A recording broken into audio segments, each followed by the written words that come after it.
6 கோடி பெற்ற வச்சனண்டு ಆ ದುಡ್ಡು ತೆಗೆದು ನಾನು ಕೇಳ್ಕೊಟ್ಟು ಹೇಳ್ತಾರೆ, ನನ್ನ ನೆನಪಿಗಾಸ ಇಟ್ಕೋ ದುಡ್ಡನ್ನ ನನ್ನ ಮಕ್ಕಳು ಕೊಡಲ್ಲ ನಿನಗೆ ಅಂತ ಕೊಡ್ತಾರೆ. ಆ 70,000 ರೂಪಾಯಿ ಕ್ಯಾಶ್ ಕೊಡ್ತಾರೆ. ಆ 70,000 ರೂಪಾಯಿ ಇನ್ನೊಂದು 30,000 ಹಾಕಿ ನೋಡಿ ಚೈನ್ ತೊಗೊಂಡೆ. ಎಲ್ಲಿದೆ ಯೂಶಲಿ ಚಿರಂಜೀವಿ ಸರ್ ಏನೇ ಸೈಟ್ ವ್ಯವಹಾರ ಆಗ್ಬೋದು, ಜಾಗ ತೊಗೊಳೋದಾಗ್ಬೋದು, ನೋಡೋದಾಗ್ಬೋದು, ಮಾಡೋದಾಗ್ಬೋದು ನಾನೇನೇ ಮಾಡ್ತಾಯಿದ್ದೆ. ಇದನ್ನ ಎಲ್ಲೂ ಹೇಳ್ಕೊಳಕ್ಕೆ ಹೋಗಲಿಲ್ಲ, ಇಲ್ಲ ಹೇಳೋಕ್ಕೋಗಲ್ಲ.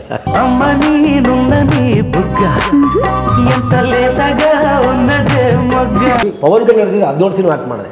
ಯಾವ್ಯಾವ? ಜಲ್ಸಾ, ಗಬ್ಬರ್ ಸಿಂಗು, ಬಾಲು, ಈ ಥರ ಎಲ್ಲ ಸಿನಿಮಾ ಸುಮಾರು ಸಿನಿಮಾಗೆಲ್ಲ ಮಾಡಿದೆ. ಇಂಥ ಸಿನಿಮಾ ಮಾಡಿಲ್ಲ, ಕೊನೆಗೆ ಅದು ಹೈಲೈಟ್ ಆಗ್ಬಿಟ್ಟೆ. ಚಿರಂಜೀವ್ರ ಫ್ಯಾಮಿಲಿ ಮನೆಯಲ್ಲಿ ತುಂಬ ಒಡನಾಟ ಬೆಳೆಸ್ಕೊಂಬಿಟ್ಟೆ. ಚಿರಂಜೀವರು ಅಪ್ಪ ನನಗೆ ತುಂಬ, ಅವರಪ್ಪ ನನಗೆ ಬಾಡಿ ಬಿಲ್ಡ್ರು, ಫೈಲ್ ಮಾಡೋದು ಇಷ್ಟ. ನಾವು ಯಾವಾಗ ಕೂತ್ಕೊಂಡು ಡೈಲಿ ಮಾತಾಡ್ತಾ ಇರೋದು. ತುಂಬ ಖುಷಿಯಾಗಿ ಇದ್ವಿ, ತುಂಬ ಖುಷಿ ಎಲ್ಲ.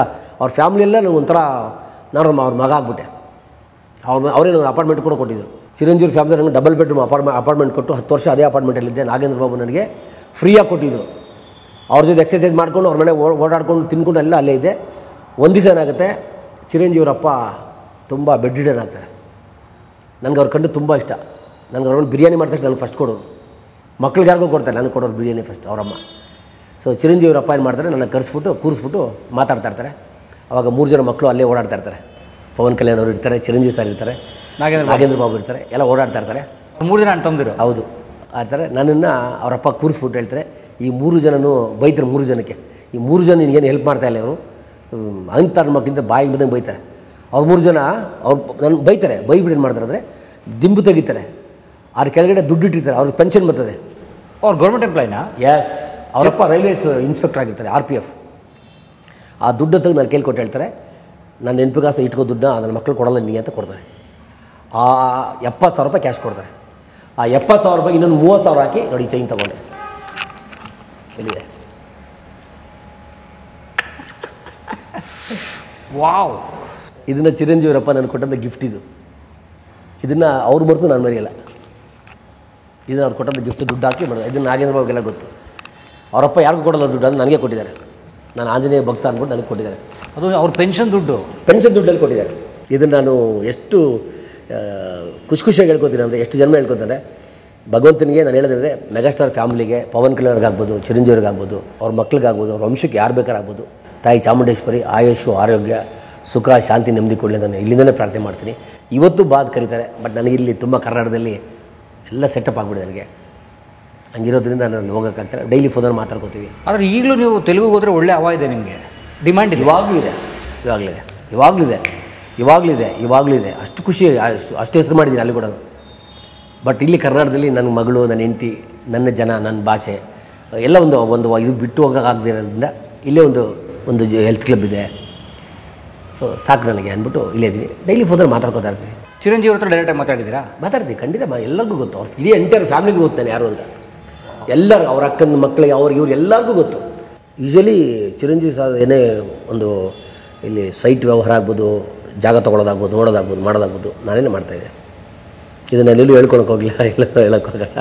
ಉದಾಹರಣೆ ಬೆಂಗಳೂರಲ್ಲಿ ಅವ್ರ ಆಸ್ತಿಗಳಿದೆಯಲ್ಲ, ಈ ಥರ ಮಾಡಿ ಅವ್ರ ಫ್ಯಾಮಿಲಿ ಒಂದು ಸಣ್ಣ ಹಿಂದೆ ಹೆಲ್ಪ್ ಮಾಡಿದ್ದಕ್ಕೆ ಅಲ್ಲಿ ತನಕ ಹೋಗಿ ವಾಪಸ್ ಬಂದು ಅವ್ರು ನಾನು ಇಲ್ಲಿ ಹೆಲ್ಪ್ ಮಾಡಲಿಲ್ಲ. ಮತ್ತು ಫೋನ್ ಮಾಡಲಿಲ್ಲ, ಹೈದರಾಬಾದ್ ಹೋಗ್ತಾ ಇಲ್ಲ. ನಾನು ಎಲ್ಲ ಕರಿತಾಯಿದ್ದೆ, ನಾನು ಹೋಗ್ತಾ ಇಲ್ಲ. ನಾನು ಹೈದರಾಬಾದ್ ಬೇಡಪ್ಪ, ನಾನು ಇಲ್ಲೇ ಇದ್ದೆ. ಸೊ ಅದನ್ನು ಹೆಲ್ಪ್ ಮಾಡಿದ್ದು ನನಗೆ ಅಲ್ಲಿಗೆ ತುಂಬ ಅಲ್ಲಿಗೆ ಕರ್ಕೊಂಡೋಗಿ ನಾನು ವಾಪಸ್ ಕರ್ಕೊಂಬಂತು. ನೋಡಿ ರವಿ ಸರ್, ನೀವು ಹೇಳ್ತಿರ್ಬೇಕಾದ್ರೆ ನನಗೆ ಅನಿಸ್ತಾ ಇರೋದು, ನೀನು ಯಾವತ್ತೂ ಸಹಾಯ ಮಾಡಿದ್ರೆ ಅದು ನಿನ್ನ ಕಾಪಾಡುತ್ತೆ ಅಂತ ಹಿರಿಯರು ಹೇಳ್ತಿರಲ್ಲ, ಅದು ಸತ್ಯ ಖಂಡಿತ ಸರ್. ನಾವು ಸಹಾಯ ಮಾಡಲೇಬೇಕು, ಅದಕ್ಕೆ ದಾನ ಮಾಡಬೇಕು, ಧರ್ಮ ಮಾಡಬೇಕು. ನೀನು ದಾನ ಧರ್ಮ ಯಾವುದಕ್ಕೂ ಮಾಡೋದಲ್ಲ, ಕಷ್ಟ ಇದ್ದಾಗ ನಾವು ಮಾಡಲೇಬೇಕು. ನಾನು ಅದಕ್ಕೆ ಎಲ್ಲದು, ನಾನು ಬಡವ ಸರ್, ನನ್ನ ಕಾಸಿಲ್ಲ, ದುಡ್ಡು ಏನಿಲ್ಲ ಸರ್. ಮಾಡಬೇಕು, ಮಾಡ್ತೀನಿ ಅಷ್ಟೇ. ಸಹಾಯ ಮಾಡಬೇಕಾ ಮಾಡ್ತೀನಿ ಅಷ್ಟೇ. ಹೆಂಗೆ ಮಾಡ್ತೀನಿ ಗೊತ್ತಿಲ್ಲ, ಮಾಡ್ತೀನಿ ಅಷ್ಟೇ. ನಾನು ಅದೇ ಕೋಟ್ಯಾಧಿಪತಿ ಇಲ್ಲ, ನಾನು ಅದೇ ಕೇಳ್ಕೊತಿಲ್ಲ. ಇವಾಗ ಯಾರೋ ಕಾಶಿಗೆ ಹೋಗಿ ಬಂದಮೇಲೆ ನನಗೊಂದು ಫೋನ್ ಮಾಡ್ತಾರೆ, ರವಿ ಸರ್ ಎಲ್ಲೂ ನನ್ನ ಹೆಸರು ಹೇಳ್ಬೇಡಿ, ನನ್ನ ಹೆಸರು 1 ಎಕರೆ ಜಾಗ ಇದೆ, ನಿಮ್ಮ ಹೆಸರು ಬರಿತೀನಿ, ನೀವೇನು ಬೇಕಾದ್ರೆ ಮಾಡ್ಕೊಳ್ಳಿ. ಇನ್ಯಾರೋ ಫೋನ್ ಮಾಡ್ತಾರೆ, ರವಿ ಸರ್ ನಾವು ಹಾಲೆಂಡಲ್ಲಿದ್ದೀವಿ, ನಮ್ಮದೊಂದು ಟ್ರಸ್ಟ್ ಇದೆ, ನಿಮ್ಗೆ ಎಷ್ಟು ದುಡ್ಡು ಬೇಕಾಳಿ ಕಳಿಸ್ಕೊಡ್ತೀನಿ, ಏನು ಬೇಕಾದ್ರೆ ಸಮಾಜ ಸೇವೆ ಮಾಡಿ ನೀವು. ಆಸ್ಟ್ರೇಲಿಯಾದಿಂದ ಫೋನ್ ಮಾಡ್ತಾರೆ, ನಮ್ಮ ಅಪ್ಪ ಅಮ್ಮನ ಕಾಶಿ ಕರ್ಕೊಂಡೋಗಿಲ್ಲ ಸರ್, ನಮಗೂ ನೋವಿದೆ ಸರ್, ನಮ್ಮನ್ನು ನೀವು ಅಳಿಸ್ಬಿಟ್ರಿ ಸರ್, ನಿಮ್ಗೆ ಏನು ಬೇಕಿಲ್ಲ ಸರ್ ಮಾಡ್ಕೊಡ್ತೀನಿ ಸರ್ ಅಂದರೆ. ಮತ್ತೆ ಯಾರೋ ಫೋನ್ ಮಾಡ್ತಾರೆ, 10 ನಿಮಿಷ ಮಾತಾಡ್ತಾರೆ, ರವಿಯವರೇ ನಿಮ್ಮ ವಿಡಿಯೋ ನೋಡಿದೆ, ನಾನು ತುಂಬ ನೊಂದ್ಬಿಟ್ಟು ಬೇಜಾರು ಮಾಡ್ಕೊಂಡು ಅಳ್ತಾ ಇದ್ದೀನಿ, ಇವತ್ತು ಆಫೀಸ್ ರಜೆ ಹಾಕಿ ನಾನು ನಮ್ಮ ಅಪ್ಪ ಅಮ್ಮ ನೋಡೋಕೆ ಹೋಗ್ತಾ ಇದ್ದೀನಿ ಅಂತಾರೆ. ಯಾರು ಸರ್ ಅಂದರೆ, ನಾನು ಯಾರಾದರೂ ಕೇಳಬೇಡಪ್ಪ, ನಾನು ಜಡ್ಜಪ್ಪ, ನನಗೆ ಜಡ್ಜ ಕೆಲಸ ಮಾಡ್ತಾಯಿದ್ದೀನಿ ಅಂತಾರೆ. ಇನ್ನೊಬ್ಬರು ಮಠಾಧೀಶರು ಹೇಳ್ತಾರೆ, ರವಿಯವರೇ ನಮ್ಮಪ್ಪ ಮೈಲಾರ ದೇವ್ರ ದರ್ಶನ ಮಾಡಿಸ್ಬೇಕಂತ ನನಗೆ ಆಸೆ ಇತ್ತು, ನನಗೆ ಟೈಮ್ ಇಲ್ಲ. ನನ್ನ ಫ್ರೆಂಡ್ಸ್ ಎಲ್ಲ ಕೇಳ್ಕೊಂಡ್ರು ದರ್ಶನ ಮಾಡಿಸು ಅಂತ, ಮಾಡಿಸ್ಲಿಲ್ಲ, ತೀರ್ಕೊಂಬಿಟ್ರು.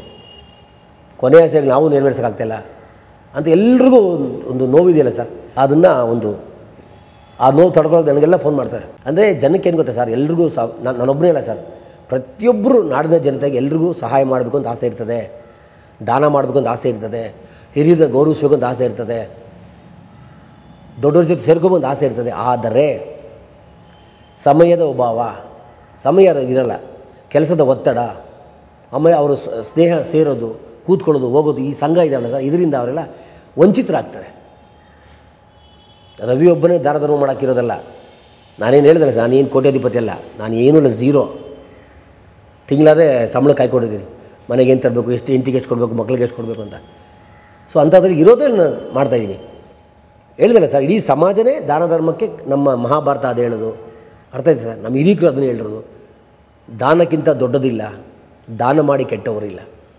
ದಾನ ಮಾಡೋದ್ರಲ್ಲಿ ಸಿಗೋ ಕಿಕ್ಕಿದೆಯಲ್ಲ ಸರ್, ಮಜಾ ಇದೆಯಲ್ಲ ಸರ್, ಆ ಕಿಕ್ಕು, ಆ ಮಜಾ ಪ್ರಪಂಚದಲ್ಲಿ ಇನ್ಯಾವುದ್ರಲ್ಲೂ ಸಿಗೋಲ್ಲ. ದಾನ ಮಾಡೋದು ಕಲಿಬೇಕಷ್ಟೇ. ದಾನ ಮಾಡೋಕ್ಕೆ ದುಡ್ಡು ಬೇಕಾಗಿಲ್ಲ ಸರ್, ಎಲ್ಲ ತಪ್ಪು ತಿಳ್ಕೊತಾರೆ. ದಾನ ಮಾಡೋಕ್ಕೆ ದುಡ್ಡೇ ಬೇಕಾಗಿಲ್ಲ. ಡೈಲಿ 100 ಫೋನ್ ಬರ್ತದೆ ಸರ್, ನನಗೆ ಮನೆ ಪ್ರಾಬ್ಲಮ್ ಆಗಿದೆ, ನನಗೆ ಹೆಲ್ತ್ ಪ್ರಾಬ್ಲಮ್ ಆಗಿದೆ, ನನಗೆ ಮಕ್ಳು ಸ್ಕೂಲ್ ಫೀಸ್ ಇಲ್ಲ, ಅದು ಮಾಡಿ ಇದು ಮಾಡಿದ ಏನು ಮಾಡ್ತೀನಿ, ಎಲ್ಲರಿಗೂ ಫೋನ್ ಹಾಕ್ತೀನಿ, ಯಾರಿಗೂ ಸ್ಕೂಲ್ ಫೋನ್ ಹಾಕ್ತೀನಿ, ಸರ್ ನಂದು ಜಿಮ್ರವಿ ಸರ್ ಸಹಾಯ ಮಾಡಿ ಸರ್, ಸ್ಕೂಲ್ ಸೇರಿಸ್ಕೊಳ್ಳಿ ಸರ್. ಅಷ್ಟು ನಾನು ದುಡ್ಡು ಕೊಟ್ಟಿಲ್ವಲ್ಲ ಅಲ್ಲಿ. ಸರ್ ಯಾರು ಹಾಸ್ಪಿಟ್ಲ್ಗೆ ಹೋಗ್ಬೇಕು ಸರ್, ಯಾವ ಹಾಸ್ಪಿಟ್ಲ್ ಮೈಂತ ಸರ್, ಹಾಸ್ಪಿಟ್ಲ್ಗೆ ಸರ್ ಸ್ವಲ್ಪ ಕಮ್ಮಿ ಮಾಡ್ಕೊಳ್ಳಿ ಸರ್, ಮಾಡ್ಕೋತಾರೆ ಸರ್. ಎಲ್ಲರೂ ದಾನ ಮಾಡ್ತಾರೆ ಸರ್, ಎಲ್ಲರೂ ಮಾಡ್ತಾ ಇರ್ತಾರೆ. ಯಾವ ಥರ ಮಾಡಬೇಕು ಅನ್ನೋದು ವೇ ಗೊತ್ತಿಲ್ಲ ಅಷ್ಟೇ ಅವ್ರಿಗೆ. ನಾನೊಬ್ಬರೇ ದೊಡ್ಡ ಗ್ರೇಟ್ ಇದೆ ಯಾವತ್ತೂ ಅಂದ್ಕೋಬೇಡಿ. ಎಲ್ಲರೂ ಮಾಡ್ತಾರೆ ಸರ್, ಎಲ್ಲರೂ ಮಾಡೋಕ್ಕೂ ಕಾಯ್ತಾ ಇರ್ತಾರೆ, ಸಮಯಕ್ಕೋಸ್ಕರ ಕಾಯ್ತಾ ಇರ್ತಾರೆ. ಸಮಯ ಬಂದಾಗ ಮಾಡಬೇಕಷ್ಟೇ, ಮಾಡೋಕ್ಕೆ ರೆಡಿ ಮಾಡ್ತಾ ಇರ್ತಾರೆ. ನಾನೊಬ್ಬನೇ ಅಂತಲ್ಲ, ನನಗೇನೆ ಬರೇ ಬಾಲ್ಯದಿಂದ ಬಂದು ನನಗೊಂದು ಅಭ್ಯಾಸ ಆಗಿಬಿಟ್ಟಿದೆ. ಚಿಕ್ಕ ಹುಡುಗನಿಗೆ ನನಗೊಂದು ಅಭ್ಯಾಸ ಅದು, ಹಂಗಾಗಿ ಮಾಡ್ತಾನೆ ಇರ್ತೀನಿ. ಆದರೆ ಈ ಕೊಡುವಿಕೆ ಈಗ ಭಾಳ ಜನ ಏನಂತಾರೆ, 100 ರೂಪಾಯಿ ನಿಮ್ಮ ಹತ್ರ ಇದ್ದರೆ 10 ರೂಪಾಯಿ ಕೊಡಿ, 90 ರೂಪಾಯಿ ಇಟ್ಕೊಳ್ಳಿ ಅಂತ. ಬಹುಶಃ ನೀವು 100 ರೂಪಾಯಿ ಬಂದರೆ 90 ರೂಪಾಯಿ ಕೊಟ್ಬಿಡ್ತಿದ್ದೀರಿ ಅಂತ ನನಗನ್ನಿಸ್ತದೆ. ಅದನ್ನು ಕೆಲವು ಸತಿ ಮಾಡಿಬಿಟ್ಟಿದ್ದೀನಿ. ಬಟ್ ಆ ಥರ ಮಾಡೋದು ತಪ್ಪು ಅಂತ ನನಗೆ ಅನಿಸಿದೆ. ನನಗೂ ಹೆಂಡ್ತಿದ್ದಾರೆ, ಮಕ್ಕಳಿದ್ದಾರೆ, ನನಗೂ ಕುಟುಂಬ ಇದೆ ಸರ್, ಅವರು ನೋಡ್ಕೋಬೇಕು. ಸೊ ಇರೋದ್ರಲ್ಲಿ ಸಣ್ಣ ಪುಟ್ಟದಲ್ಲಿ ಏನೋ ಒಂದು ಇದನ್ನು ಮಾಡ್ಕೊಂಡು ಮಾಡ್ತೀನಿ ಸರ್. ಬಟ್ ನಾನೇನು ನೀವು ಅಂದ್ಕೊಂಡಾಗೆ ದಾನಶೂರ ವೀರ ಕರ್ಣ ಅಂತೂ ನನ್ನ ಖಂಡಿತ ಅಲ್ಲವೇ ಇಲ್ಲ. 1000 ಎಕರೆ ಅದು ಒಂದು ದೊಡ್ಡ ಕೋಟೆ ಅರಮನೆ ಇದೆ, ಆ ಸಂಪತ್ತೆಲ್ಲ ಕರಗಿಸ್ತಾ ಇದ್ದೀರಾ ಅಂತಿಲ್ಲ? ಖಂಡಿತ ಏನಿಲ್ಲ ಸರ್. ಒಬ್ಬ ಕೋಲಾರ ಭಾಗದ ತುಂಬ ಕಡು ಬಡವ ಹುಡುಗ, ಹೌದು, ಬಡ ಕುಟುಂಬದಿಂದ ಬಂದಂಥ ವ್ಯಕ್ತಿ ನಾನು. ಅಂಥ ವ್ಯಕ್ತಿ ನಾನು ಬಡತನದಲ್ಲಿ ಎಲ್ಲ ನೋಡ್ಬಿಟ್ಟಿದ್ದೀನಿ ಸರ್. ನಾನು ಬಡತನದಲ್ಲಿ ಎಲ್ಲ ನೋಡಿ ಎಲ್ಲ ಮುಗಿಸ್ಬಿಟ್ಟು ಇನ್ನೇನು ಪ್ರಪಂಚ ಬೇಡ ಅಂತೇಳಿ ನಾನು ಮುಗಿಸಾದ್ಮೇಲೆ ನನಗೆ ಬಂದಿರೋದು. ಈಗ ನಾನು ಎಷ್ಟು ಕಷ್ಟ ಅನುಭವಿಸಿದ್ದೀನಿ ಅಂದರೆ, ನಾನು ಹೇಳೋದು ಸರ್, 4ನೇ ಕ್ಲಾಸು 5ನೇ ಕ್ಲಾಸು ನಾನು ಆವಾಗಲೇ ಸೂಸೈಡ್ ಮಾಡ್ಕೋಬೇಕು ಅಂತ ನಾನು ಕೆರೆಗೆ ಹೋಗ್ದೆ. ನಾನು ಅಂಥ ಕಷ್ಟ ನಮಗೆ, ಭಯಂಕರ ಕಷ್ಟ ನೀವು ಯಾರಿಗೂ ಗೊತ್ತಿಲ್ಲ ಬಿಡಿ. ಅಂಥ ಕಷ್ಟ ಯಾರು ಅನ್ಬೋಕ್ಕೆ ಚಾನ್ಸಸ್ಸೇ ಇಲ್ಲ. ನಮ್ಮ ತಾತ ಒಬ್ಬನಿಗೆ ಲಕ್ಕ ಹೊಡೆದ್ಬಿಟ್ಟಿರ್ತದೆ, ನಮ್ಮ ತಾತನ ಒಬ್ಬರು ಲಕ್ವ ಹೊಡೆದ್ಬಿಟ್ಟಿರ್ತದೆ. ಲಕ್ವ ಹೊಡೆದಾಗ ಏನಾಗುತ್ತೆ, ಅವ್ರಿಗೆ ಪಾರಿವಾಳ ಕಟ್ ಮಾಡಿ ಕೊಡಬೇಕು, ಅದು ನಾಟಿ ಔಷಧಿ ಎಲ್ಲ ಹಂಚಬೇಕು, ಮಾಂಸ ತಿನ್ನಿಸ್ಬೇಕು, ಶಕ್ತಿ ಬರೋಕ್ಕೆ ಅಂತ ಇರ್ತದೆ. ನಾನು 4ನೇ ಕ್ಲಾಸು 3ನೇ ಕ್ಲಾಸು ಯಾರೋ ಒಂದು ಪಕ್ಕದ ಮನೆ ಮಟನ್ ಊಟ ಕರೀತಾರೆ, ಏನೋ ತಿಥಿ ಬಗ್ಗೆ ಏನೋ ಕರೆದಿರ್ತಾರೆ, ಅಲ್ಲೇ ಮಟನ್ ಊಟ ಹಾಕ್ತಾಯಿರ್ತಾರೆ. ಚಿಕ್ಕ ಹುಡುಗಿ ಎಷ್ಟಾಗ್ತಾರೆ ಸರ್, ಅವಾಗೆಲ್ಲ 1/4 kg ಅದಕ್ಕೆ ಆಲೂಗಡ್ಡೆ ಬದನೆಕಾಯಿ ಎಲ್ಲ ಮಿಕ್ಸ್ ಮಾಡಿ ಹಾಕ್ತಾರೆ. ಅದೆಲ್ಲ ಹುಡುಕ್ತೀನಿ, ಹಿಂಗೆ ಹುಡ್ದಾಗ ಒಂದು ಮಟನ್ ಪೀಸ್ ಸಿಗುತ್ತೆ, ಅದು ಹಿಂಗೆ ಹಿಡ್ಕೊತೀನಿ ಕೈಯಲ್ಲಿ. ಊಟ ಮಾಡಿ ಬಿಟ್ಬಿಟ್ಟು ಹಿಂಗೆ ಹಾಕ್ಕೊಡ್ತೀನಿ. ಎಲ್ಲ ಎದ್ದು ಊಟ ಆಚೆ ಹೋಗ್ತಾರೆ, ನಾನು ಸೀದಾ ಮನೆಗೆ ಹೋಗ್ತೀನಿ. ಆ ಒಂದು ಪೀಸ್ ನಮ್ಮ ತಾತನ ತಿನ್ನಿಸ್ತೀನಿ. ನಮ್ಮ ತಾತ ಗೊಳೋ ಅಂತ ಹತ್ಕೊಂಡ್ಬಿಡ್ತಾರೆ, ನಿನ್ನ ನೋಡೋ ತಿನ್ನಿಸ್ಬಿಟ್ಟೆ ಬಿಡ ಕೂಡ ಅಂತ. ಅಂದರೆ ನಾನು ಅದರ ಬ್ಲಡ್ಡಲ್ಲಿದೆ ನನಗೆ, ಅದನ್ನು ಮಾಡೋದು ನನಗೆ ಯಾರು ಹೇಳೋದಕ್ಕಾಗಿಲ್ಲ. ಇವತ್ತು ಅಷ್ಟೇ ಸರ್, ಯಾರನ್ನ ಸತ್ತರೆ ನಾನು ಮುಂದೆ ಇರ್ತೀನಿ, ಶವ ಸಂಸ್ಕಾರ ನಾನೇ ಮಾಡಬೇಕು. ಅವ್ರು ಯಾರು ಮಾಡೋರಿಲ್ಲ, ನಾನೇ ಮಾಡ್ತೀನಿ. ಶವ ಸಂಸ್ಕಾರ ಮಾಡಿ ಸ್ಮಶಾನಕ್ಕೆ ಹೋಗಿ ಅಲ್ಲಿ ಅವ್ರನ್ನ ದಫನ್ ಮಾಡಿ ಅಥವಾ ಬೆಂಕಿ ಕೊಟ್ಟು ಎಲ್ಲ ಮಾಡಿ ಆದಮೇಲೆ ನಾನು ಮನೆಗೆ ಬಂದು ಸ್ನಾನ ಮಾಡಿದ್ಮೇಲೆ ನನಗೆ ತೃಪ್ತೀನಿ. ನಾನು ಹೋಗ್ಬಿಟ್ಟು ಕೈ ಕಟ್ಕೊಂಡು ಹಿಂಗೆ ನಿಂತ್ಕೊಂಡು ನನಗೆ ಎಲ್ಲೂ ಬರೋಲ್ಲ. ನನಗೆ ಎಲ್ಲೋದ್ರೂ ಅಷ್ಟೇ ಸರ್, ನನಗೆ ಏನು ಕೆಲಸ ಕೊಟ್ಟರು ನಾನು ಕೆಲಸ ಮಾಡೋಕೆ ರೆಡಿ. ನಾನು ನಿಂತ್ಕೊಂಡು ಫೋಟೋ ಶೂಟ್ ತೊಗೊಳಕ್ಕೆ ಅದು ಮಾಡೋಕ್ಕೆ ಇಲ್ಲ. ನಾನು ಎಲ್ಲರೂ ನೋಡಿ ಸುಮಾರು 1000 ಅನಾಥ ಶವ ಸಂಸ್ಕಾರ ಮಾಡಿಬಿಟ್ಟಿದ್ದೀನಿ. ಈಗೇನು ಮಾಡ್ತಾಯಿದ್ದೀರಿ ಫುಲ್ ಟೈಮ್? ಈಗ ಫುಲ್ ಟೈಮ್ ಅಂದರೆ ಡೈಲಿ ಬೆಳಗ್ಗೆ ಎಕ್ಸಸೈಸ್ ಮಾಡೋದು, ಸಾಯಂಕಾಲ ಎಕ್ಸಸೈಸ್ ಮಾಡೋದು, ಸಣ್ಣ ಪುಟ್ಟದ ಕೆಲಸ ಮಾಡ್ಕೊಂಡು ಓಡಾಡಿಕೊಂಡು ಏನೋ ಇರೋದು ಬರಲಿ. ಆದಷ್ಟು ನನ್ನ 24 ಗಂಟೆಯಲ್ಲಿ 20 ಅವರ್ ಕೂಡ ನಾನು ಸಮಾಜಕ್ಕೆ ಒಳ್ಳೆಯದಾಗಲಿ, ಜನಕ್ಕೆ ಒಳ್ಳೆಯದಾಗಲಿ, ಏನಾದರೂ ಮಾಡಬೇಕು ಅಂತ ಒಂದು ಆಸೆ ಪಡ್ತಾ ಇರ್ತೀನಿ. ನಾನು ಯಾವತ್ತೂ ಸ್ನೇಹಿತರೆ, ನಿಮಗೆಲ್ಲ ಒಂದು ಎಕ್ಸ್ಟ್ರಾ ಪ್ರಶ್ನೆ. ರವಿಯವರು ಸಮಾಜ ಸೇವೆ ಮಾಡ್ತಾರೆ, ದುಡ್ಡಿಲ್ಲಿಂದ ಬರುತ್ತೆ, ದುಡ್ಡು ಏನು ಮಾಡ್ತಾರೆ, ಯಾವ ಥರ ನಿಭಾಯಿಸ್ತಾರೆ ಅಂತ. ಇಷ್ಟೇ ಸ್ನೇಹಿತರೆ, ನಾನು ದುಂದುವೆಚ್ಚ ಮಾಡಲ್ಲ, ನಾನು ಯಾವತ್ತೂ ಕುಡಿಯಲ್ಲ, ಇಸ್ಪೀಟ್ ಆಡಲ್ಲ, ಆಮೇಲೆ ಯಾವುದೇ ಮದುವೆಗೆ ಹೋದ್ರೆ ಬೊಕ್ಕೆ ಕೊಡಲ್ಲ, ಯಾರನ್ನ ಸತ್ತ ಕೊಡೋದು ಬೊಕ್ಕೆ ಕೊಟ್ಟಲ್ಲ, ಆಮೇಲೆ ಯಾರು ಬರ್ತಡೇ ನಾನು ಆಚರಣೆ ಮಾಡ್ಕೊಳ್ಳಲ್ಲ. ನನ್ನ ಮನೇಲಿ ಯಾರು ಬರ್ತಡೇ ಮಾಡೋಕ್ಕೂ ನಾನು ಬಿಡಲ್ಲ, ಬಿಟ್ಟರು ಸಣ್ಣದಾಗಿ ಖರ್ಚು ಮಾಡೋಕ್ಕೆ ಇಷ್ಟಪಡ್ತೀನಿ. ಅಂಥ ದುಡ್ಡೆಲ್ಲ ಒಂದೊಂದು ರೂಪಾಯಿನೂ ನಾನು ಸೇರಿಸ್ತೀನಿ. 4 ಜನ ಕಾಫಿಗೆ ಹೋದರೆ ಆ ದುಡ್ಡನ್ನು ಉಳಿಸ್ತೀನಿ. ಯಾರೋ ಹೋಟ್ಲಿಗೆ ಊಟಕ್ಕೆ ಹೋದಾಗ ಬಿಲ್ ನೀವು ಕೊಟ್ಟರೆ ಆ ದುಡ್ಡು ನಾನು ಉಳಿಸ್ತೀನಿ. ಈ ಥರ ದುಡ್ಡು ಉಳಿಸಿದೆಲ್ಲ ಉಳಿಸಿದೆಲ್ಲ 10 ರೂಪಾಯಿ ಉಳಿದ್ರೆ 8 ರೂಪಾಯಿ ದಾನ ಮಾಡ್ತೀನಿ. ಆ ಥರ ದುಡ್ಡು ದಾನ ಮಾಡ್ತಿರೋದು ನಾನು ಇಂಟಿ ಮಕ್ಕಳು ಮೋಸ ಮಾಡಿ, ನಮ್ಮ ಅಪ್ಪ ಅಮ್ಮನ ಮೋಸ ಮಾಡಿ, ನನ್ನ ಫ್ಯಾಮಿಲಿಗೆ ಮೋಸ ಮಾಡಿ, ಅವ್ರಿಗೆ ಅನ್ಯಾಯ ಮಾಡಿ ನಾನು ದಾನ ಮಾಡೋಕ್ಕಾಗಲ್ಲ ಗುರು. ನಿಮ್ಮ ಮನೆಯವ್ರು ಪ್ರತಿಭಟನೆ ಮಾಡಲ್ವಾ ಇದಕ್ಕೆಲ್ಲ? ಯಾಕೆ ಮಾಡ್ತಾ ಇದೆಯಾ ಅಲ್ಲ ಇಲ್ಲಿ ಅದನ್ನು ಪ್ರತಿಭಟನೆ ಮಾಡಲ್ವಾ? ಖಂಡಿತ ಇಲ್ಲ. ನಾನು ಯಾವುದೋ ಒಂದು ಪೂರ್ವ ಜನ್ಮದ ಪುಣ್ಯ ಅಂತ ಹೇಳ್ಬೋದು. ನನ್ನ ಹೆಂಡ್ತಿನಾಗ್ಬೋದು, ನನ್ನ ಮಗಳನ್ನಾಗ್ಬೋದು. ನನ್ನ ಮಗಳು AVR ಚಂದನ ಅಂತ, ನನ್ನ ಹೆಂಡ್ತಿ ಜ್ಯೋತಿ ಅಂತ. ನಿಜವಾಗ್ಲೂ ಹೇಳ್ತೀನಿ, ಇವರು ನನ್ನ ಭಾಗದ ಯಾವುದೋ ಜನ ಪುಣ್ಯ ಅಂತ ಹೇಳ್ಬೋದು. ಇವರು ದಾನ ಮಾಡಬೇಕು ಅಂದಾಗ ನನಗಿನ ಮೊದಲು ಅವ್ರು ಇರ್ತಾರೆ. ನಾನು ಕ್ವಶನ್ ಮಾಡ್ತೀನಿ, ನಿಮಗೇನು ಬೇಜಾರಾಗಲ್ಲ ಅಂದಾಗ, ಇಲ್ಲ ನಿನಗೆ ಬೇಜಾರಾಗುತ್ತೆ ನಾವು ಮಾಡ್ತೀವಿ ಅಂತಾರೆ. ಯಾಕಂದರೆ ಮನೇಲಿ ಸಪೋರ್ಟ್ ನಾವೇನು ಮಾಡೋಕ್ಕಾಗಲ್ಲ ಈಗ. ಸೊ ಎಲ್ಲರೂ ಮಾಡೋದ್ರಿಂದನೇ ಆಗೋದಷ್ಟೇ. ಆಮೇಲೆ ನಾವೊಬ್ಬರು ಸೇರ್ಕೊಂಡಾಗ, ನಾನು ಅವಾಗಲೇ ನಿಮ್ಗೆ ಹೇಳಿದ್ದೀನಿ, ನಾವು ಮಾಡಬೇಕು ಅಂದ್ಕೊಂಡಾಗ ನಮ್ಮ income tax department Janardhan sir ಇರ್ತಿದ್ದಾರಲ್ಲ, ಅವರೊಂದು ಸೇರ್ಕೋತಾರೆ, ಇನ್ನೊಬ್ಬರೆಲ್ಲ ಸೇರ್ಕೋತಾರೆ. ಸೊ ಆ ಥರ ಮಾಡಬೇಕು ಅಂದ್ಕೊಂಡಾಗ ಎಲ್ಲರೂ ಬಂದು ನಮಗೆ ಸಹಾಯ ಮಾಡ್ತಾರೆ. ಅದರಂತೂ ನಾನು ನಿಮ್ಮ ಕಲಾ ಮಾಧ್ಯಮದ ಮುಖಾಂತರ ಮನೆ ಮಾಡ್ಕೋತ ಸ್ನೇಹಿತರೆ, ನಾನು ದೊಡ್ಡ ಶ್ರೀಮಂತ ಅಲ್ಲ, MLA ಅಲ್ಲ, MP ಅಲ್ಲ, ದೊಡ್ಡ ಬಿಸ್ನೆಸ್ ಮ್ಯಾನ್ ಅಲ್ಲವೇ ಅಲ್ಲ, ದುಡ್ಡಂತೂ ನಮ್ದು ಇಲ್ಲವೇ ಇಲ್ಲ. ಇರೋದ್ರಲ್ಲಿ ಉಳಿಸೋದ್ರಲ್ಲಿ ನಾನು ಏನಾದರೂ ಸಮಾಜಕ್ಕೆ ಮಾಡಬೇಕು, ಮಾಡ್ತೀನಿ. ಇಲ್ಲಿದ್ದಕ್ಕೆ ಏನು ಮಾಡ್ತೀನಿ ಅದು 0. ಇನ್ನು ಮುಂದಕ್ಕೆ ಏನಾದ್ರು ಆದರೆ ಪ್ರಯತ್ನ ಪಡ್ತಾನೆ ಇರ್ತೀನಿ, ಮಾಡ್ತಾನೆ ಇರ್ತೀನಿ ಸ್ನೇಹಿತರೆ. ಅದಕ್ಕೆ ಬೇಕಾಗಿದ್ದು ನಿಮ್ಮ ಆಶೀರ್ವಾದ, ನಿಮ್ಮ ಪ್ರೀತಿ ವಿಶ್ವಾಸ, ನಿಮ್ಮ ಆರೈಕೆ ಅಷ್ಟೇ ಸ್ನೇಹಿತರೆ. ರವಿಯಣ್ಣಗೆ ತುಂಬ ತುಂಬ ಧನ್ಯವಾದ. ಕಲಾ ಮಾಧ್ಯಮದ ಜೊತೆಗೆ ಅವರು ತುಂಬ ಪ್ರೀತಿ ಇಟ್ಕೊಂಡಿದ್ದಾರೆ. ಮತ್ತೆ ನಮ್ಮ ಕರೆಗೆ ಸ್ಪಂದಿಸಿ ಅವರು ಇಂಟು ಸಂದರ್ಶನ ಕೊಡ್ತಿರ್ತಾರೆ. ತುಂಬ ನನಗೂ ಆನಂದ ಬಾಷ್ಪ.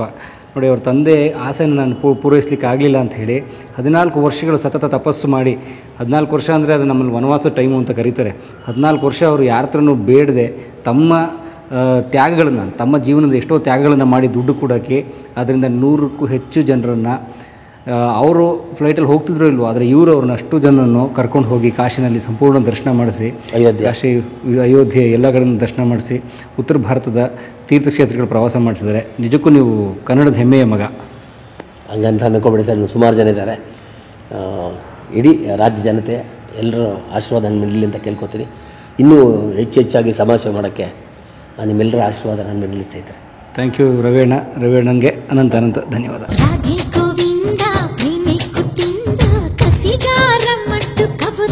ಕಲಾ ಮಾಧ್ಯಮದ ಎಲ್ಲಾ ಎಪಿಸೋಡುಗಳು ನಿಮಗೆ ಸಿಗಬೇಕು ಅಂತಂದ್ರೆ ಕಲಾ ಮಾಧ್ಯಮ ಯೂಟ್ಯೂಬ್ ಚಾನೆಲ್ನ ಸಬ್ಸ್ಕ್ರೈಬ್ ಮಾಡಿ, ಬೆಲ್ ಐಕಾನ್ನ ಕ್ಲಿಕ್ ಮಾಡಿ, ತಪ್ಪದೇ ಮಾಡಿ. ಸ್ನೇಹಿತರೆ, ಕಲಾ ಮಾಧ್ಯಮದ ಎಲ್ಲ ಸಂದರ್ಶನಗಳನ್ನು ನೀವೀಗ ಓದಬಹುದು.